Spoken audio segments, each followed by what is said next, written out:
Hi everyone, I'm Kent Louie, science teacher and talking head, talking about science education and broadcasting from beautiful Vancouver, Canada. This is episode 107.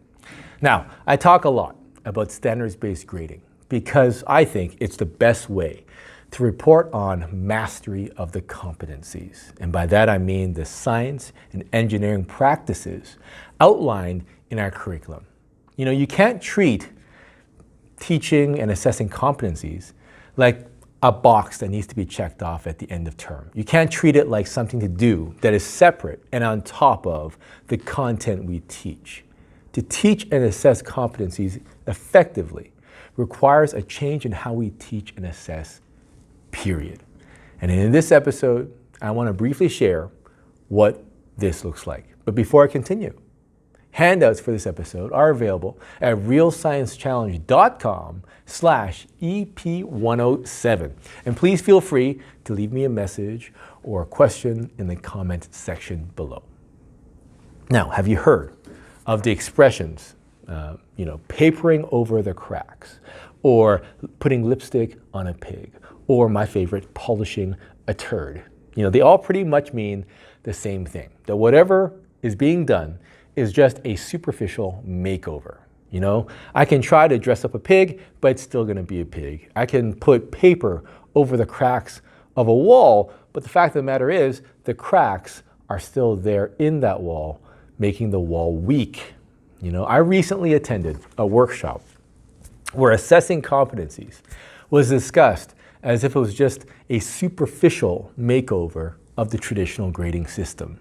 Okay, that is, what teachers wanted was to continue to assess just the content, all right, using tests and assignments for a majority of the term. And then they want to find some way to assess the skills at the end of term or the end of the year, like, for example, through a project or a lab-based exam.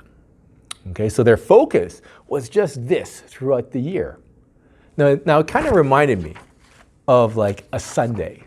Okay, where like the entire sundae is the content, and then we place a cherry on top, which is the skills, which is the superficial thing we add that's separate to the sundae itself. Well, the sundae actually isn't the content at all. The sundae is science education, and it is more than just the content. It should be everything.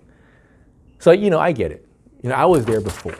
When I first started assessing skills, I came up with like a science term project at the end of the term where all my students in grade 8 did one, and all my grade 10 students did another, and the other one for the grade 11s, and so on.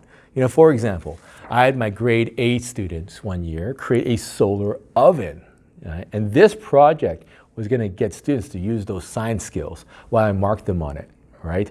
The problem was some students did great, but many did not, because they did not have the opportunity throughout the year to practice those same skills I was now assessing. So they did really poorly.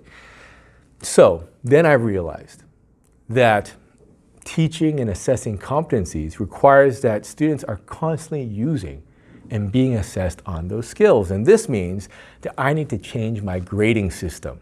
I had to change it away from tests and assignments. These categories that are common in the traditional grading system. And I had to adopt a more skill-based system, one that had skills as categories, right? This is the standards-based system. And now I have these headings, these categories: communicating, comprehending, applying, and conducting.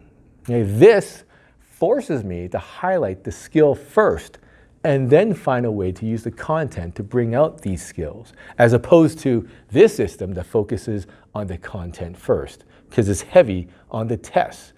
Now, I want to say that no one in this case, okay, is watering down the content. Comprehending,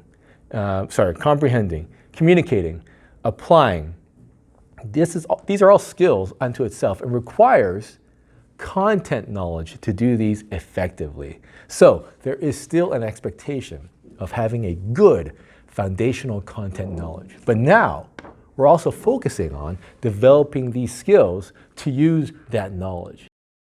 Focus can't be there if we continue to use tests and assignments as our marks book categories. If we continue to use this and then try to add skills on top of that, then we really are just papering over the cracks of our traditional grading system, which doesn't work in assessing these skills, consistently over time.